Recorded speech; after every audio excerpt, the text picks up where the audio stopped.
Filem Alone adalah filem horor Amerika 2020 yang disutradarai oleh Johnny Martin dan dibintangi oleh Tyler Posey dan Donald Sutherland. Filem ini menceritakan tentang kehidupan Aiden saat wabah melanda terjadi. Aiden memberikat dirinya di dalam apartemennya dan mulai menjatah makanan, di mana sekeliling komplek apartemennya dibanjiri oleh para screamer yang terinfeksi. Dengan dunia yang hancur berantakan, dia pun dibiarkan sendirian berjuang untuk kehidupan dirinya. Oke, film ini disutradarai oleh Johnny Martin yang dirilis pada tahun 2020 yang lalu pada Oktober. Oke, sebelum lanjut, Mimin kembali mengingatkan bahwa video ini merupakan konten spoiler film. Mimin sangat menyarankan untuk kalian supaya menonton filmnya terlebih dahulu secara utuh, karena menonton film full secara langsung akan terasa jauh lebih baik daripada menonton video spoiler. Jadi tanpa basa-basi lagi, kita langsung saja gaskan ke alur ceritanya. Cerita pun bermula ketika Aiden bangun dari tidurnya dan melihat kekacauan di luar apartemennya. Aiden melihat orang-orang yang panik dan berlarian dengan beberapa dari mereka yang terinfeksi dan mulai menyerang yang tidak terinfeksi virus. Dia pun juga melihat beberapa helikopter jatuh dan hancur di dekat apartemennya. Aiden mulai panik dan dia pun tidak percaya dengan apa yang ia lihat. Bersamaan dengan hal itu, seorang pria yang juga kelihatan sangat panik masuk ke apartemen Aiden. Aiden yang masih ketakutan meminta pria itu untuk keluar dari apartemennya. Terjadilah sedikit perdebatan di sana.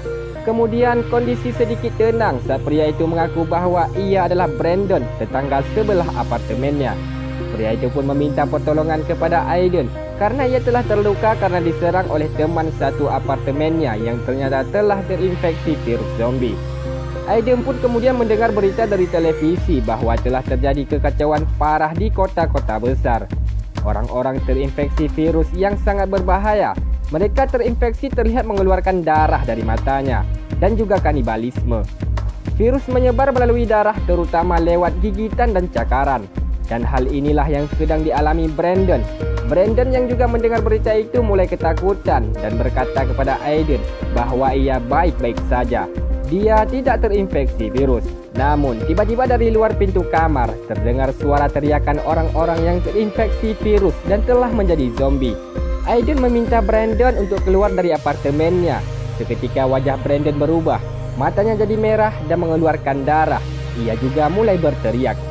Infeksi virus mulai menjalar ke dalam tubuhnya. Menyadari hal itu, Brandon pun keluar dari apartemen dan Aiden segera mengunci pintunya.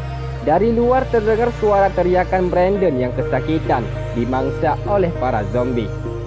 Aiden masih sangat ketakutan. Ia masih tidak percaya ini bisa terjadi. Aiden kemudian menerima pesan singkat dari ayah dan ibunya. Sang ayah berkabar bahwa ia akan menjemput Aiden di apartemennya. Namun ia tidak bisa ke sana karena kondisi yang sangat kacau di luar. Sang ibu juga mengirimkan pesan singkat bahwa mereka berusaha menghubunginya namun tidak bisa. Aiden yang masih panik kemudian mencoba menghubungi ibunya kembali, namun gagal karena seluruh jaringan sedang sibuk. Aiden memutuskan untuk tetap bertahan di apartemennya sendirian. Ia mulai menghitung hari dan menjalani kehidupannya. Hingga hari ke-6, ia masih tidak mendapatkan pertolongan. Di hari ke-7, Aiden mulai merekam dirinya dan menceritakan kisahnya bertahan di apartemen sendirian sejak peristiwa itu terjadi.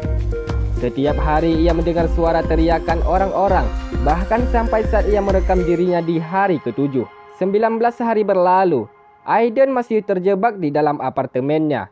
Di tengah aktivitasnya, tiba-tiba ia mendengar seseorang menggedor-gedor pintu apartemennya. Ia pun mulai panik, namun suara itu perlahan hilang. Aiden kembali membuat rekaman video untuk kesekian kalinya. Kali ini ia menceritakan bahwa ia mulai kehabisan semuanya, mulai dari makanan hingga air bersih. Stasiun berita juga berhenti mengirim orang-orang untuk syuting hal baru, sehingga mereka terus memutar klip berita yang sama setiap harinya. Namun ia masih tetap menontonnya setiap hari, berharap ia bisa menemukan keluarganya di sana. Aiden juga menyadari bahwa ia mulai kehilangan arah. Ia merasa telah keluar dari batasan dirinya. Saat Aiden masih merekam dirinya, ia mendengar ada yang masuk ke dalam apartemennya. Ia mulai mencari dari mana asal suara itu. Ternyata suara itu berasal dari seorang wanita yang terinfeksi virus. Aiden memukulkannya dengan tongkat bisbol hingga ia terjatuh dan memasukkannya ke atap loteng kamar mandi dan menutupnya. 42 hari berlalu, Aiden menjalani hidupnya di dalam apartemen sendirian. Ia masih tetap membuat rekaman tentang kehidupannya. Ia mulai kehilangan pikirannya. Ia juga bercerita bahwa ia mulai kelaparan dalam 3 hari. Dan seperti biasa, ia kembali mendengar teriakan dari luar. Tiba-tiba, Aiden mendengar deringan dari ponselnya. Ternyata itu adalah pesan suara dari orang tuanya. Aiden mencoba menelepon ibunya kembali, namun lagi-lagi seluruh jaringan sedang sibuk. Ia kemudian memutar pesan suara dari ibunya. Sang ibu mengabarkan bahwa mereka terjebak di dalam kantor bersama yang lainnya. Ia sangat mengkhawatirkan Aiden. Sang ibu pun meminta Aiden untuk mencari adiknya yang sempat pergi ke keluar kota sebelum jalanan ditutup karena wabah yang melanda. Ponsel sang adik tidak dapat dihubungi. Ibunya sangat khawatir. Ia juga berpesan agar Aiden tetap berada di dalam rumah dan tetap mengunci pintu. Aiden juga mendengar suara teriakan dan ketakutan orang-orang yang berada di sana bersama orang tuanya. Mendengar hal itu, Aiden sangat terpukul. Ia takut terjadi sesuatu yang tidak diinginkan kepada orang tuanya. Aiden menutup laptopnya dengan keras dan menangis depresi. Mengingat orang tuanya di sana dan mengapa bencana ini bisa terjadi, Aiden kemudian mengambil foto keluarga mereka dan terus memanggil ibu dan ayahnya. Aiden kemudian bangkit dari keterpurukannya. Ia mengambil tongkat bisbolnya dan memberanikan diri untuk keluar dari apartemennya. Begitu Aiden membuka pintu kamar, ia melihat seorang wanita yang meminta pertolongan. Wanita itu telah terinfeksi virus. Aiden juga melihat Brandon di sana. Tak lama kemudian, segerombol zombie muncul dan menyerangnya. Ia berusaha lari dari para zombie itu. Aiden berlari menuruni tangga darurat. Ia terus berlari melewati lorong-lorong apartemen dan kembali dikejar oleh orang-orang yang terinfeksi lainnya.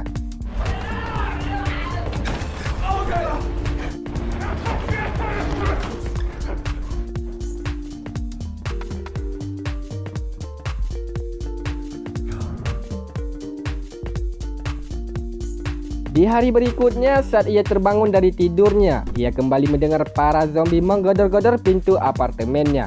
Aiden pun mulai putus asa. Ia ingin mengakhiri hidupnya. Ia mulai mendekati seutas tali. Ia ingin menggantungkan dirinya. Ia pun mulai melilitkan tali di lehernya. Namun tiba-tiba ia melihat seorang wanita berada di apartemen sebelah. Wanita itu menjalani kehidupan seperti biasa tanpa gangguan para zombie. Melihat pemandangan itu, Aiden akhirnya mengurungkan niatnya untuk mengakhiri hidupnya. Ia pun mulai menemukan semangat hidupnya kembali. Aiden lalu merekam dirinya lagi. Ia kembali menceritakan kisahnya. Ia berkata bahwa ini adalah videonya terakhir. Ia menceritakan bahwa hari ini ia bertemu dengan seorang gadis. Aiden sangat yakin bahwa wanita yang dilihatnya adalah nyata dan ia ingin membantu gadis itu. Keesokan harinya, Aiden keluar ke balkon dan melihat sekeliling apartemennya. Ia kembali melihat kekacauan di sana. Namun kali ini ada yang berbeda. Ia bertemu lagi dengan gadis yang ia lihat sebelumnya. Gadis itu berada tepat di seberang apartemennya. Dia adalah Eva. Aiden sangat senang karena ia masih bisa menemukan manusia yang tidak infeksi virus yang seperti lainnya. Eva adalah orang pertama yang ia lihat yang tidak terinfeksi setelah peristiwa itu terjadi. Mereka mulai mengobrol-ngobrol dengan menulis pada kertas dan memperlihatkannya lewat jendela masing-masing. Melihat Eva, Aiden kembali punya harapan untuk hidup lagi. Ia mulai membersihkan dirinya yang sudah sangat lusuh itu.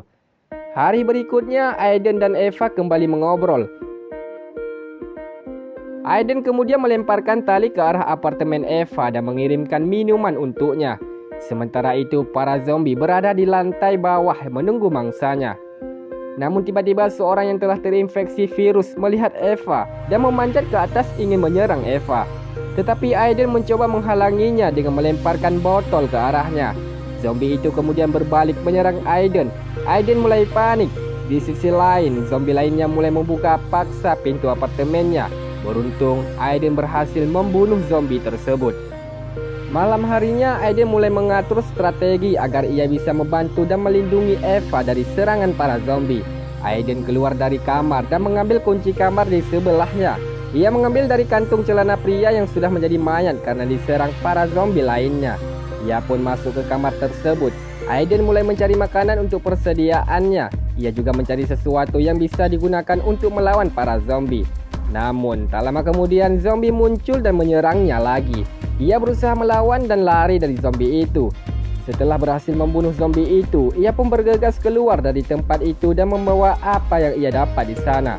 Baru saja ia membukakan pintu kamar, Aiden kembali melihat sekelompok zombie yang sedang menunggu mangsa. Dengan sangat berhati-hati, ia melangkah dengan perlahan dan berhasil masuk ke kamarnya lagi. Aiden kemudian memeriksa apa saja yang ia dapat dari kamar sebelah. Ternyata ia mendapat sepasang radio monitor dan ia akan memberikannya satu kepada Eva. Aiden mulai turun ke lantai bawah dengan mengandalkan kain yang diikatnya.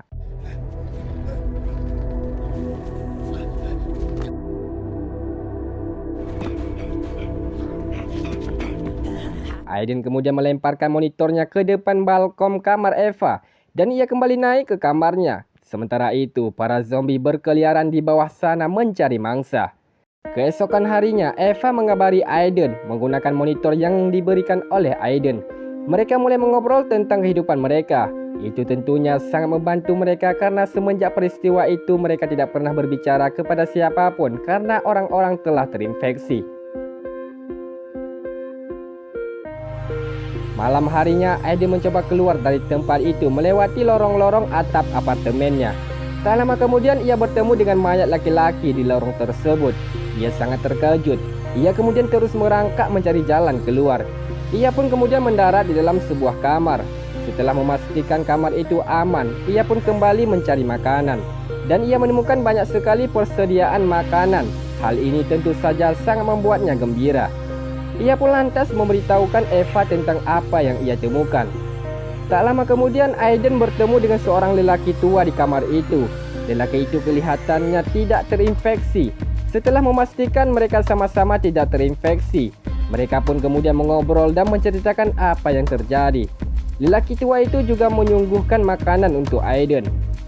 Namun siapa sangka ternyata lelaki tua itu punya rencana lain atas kebaikan hatinya itu. Ketika Aiden sedang mengambil makanan untuk persediaannya, lelaki tua itu memukul kepala Aiden dari belakang hingga ia tak sadarkan diri.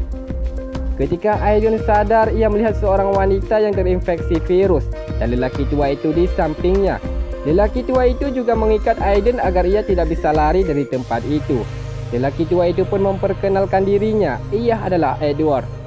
Ternyata Edward mengikat Aiden untuk diberikan sebagai makanan istrinya, yaitu Lucy, yang telah terinfeksi virus. Ia pun melakukan ini karena dia sangat mencintai istrinya itu. Aiden terus meminta agar Edward tak melakukan hal itu dan membebaskan dirinya. Namun Edward pun terus memohon agar Aiden mau memberikan darahnya kepada istrinya yang telah terinfeksi. Tiba-tiba saja terdengar suara Eva berteriak memanggil Aiden dari luar. Edward yang mendengar suara Eva langsung bergegas keluar dan mencari asal suara. Namun Aiden yang takut terjadi sesuatu pada Eva, ia pun mencoba melepaskan diri dan ia pun berhasil. Aiden lalu mendorong Edward si lelaki tua itu dan ia menjadi mangsa Lucy yang telah terinfeksi. Aiden mendapat kabar dari Eva bahwa para zombie berada di dalam rumahnya. Aiden kemudian bergegas menuju ke tempat Eva berada. Ia pun mulai berlari melewati para zombie yang ingin memakannya. Aiden melihat Eva di depan balkon kamarnya. Ia mulai turun ke bawah agar ia bisa naik ke balkon tempat Eva berada. Sesampai di bawah, Aiden kembali dikejar oleh para zombie. Ia pun berhasil menembak zombie yang satunya. Namun puluhan zombie lain kembali muncul dan mengejarnya. Eva yang melihat hal itu mulai menurunkan kainnya agar Aiden bisa memanjat dan membantunya melawan para zombie. Aiden pun mendarat di satu lantai di bawah kamar Eva. Aiden kemudian meminta Eva memanjat turun ke lantai di bawahnya di mana Aiden berada. Mereka akhirnya bertemu di lantai bawah. Mereka akan melanjutkan perjalanan keluar dari tempat para zombie itu berada bersama-sama. Mereka terus berlari dari kejaran para zombie. Zombie yang muncul pun semakin banyak. Namun mereka terus berusaha lari dari para zombie itu. Naas, Aiden tertangkap oleh zombie dan mendapatkan serangan brutal.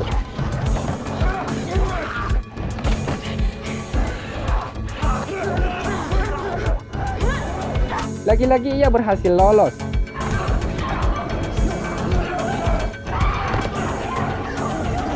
Tetapi Aiden mengira bahwa ia telah tergigit oleh zombie itu. Ia pun takut terinfeksi dan menyerang Eva nantinya. Aiden meminta Eva mendorongnya ke bawah agar ia tak ikutan berubah menjadi zombie seperti yang lainnya. Namun ketika Aiden melepas bajunya, ternyata ia terkena gigitan zombie. Ia selamat.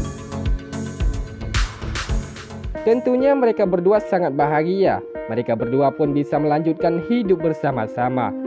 Dan filem pun tamat.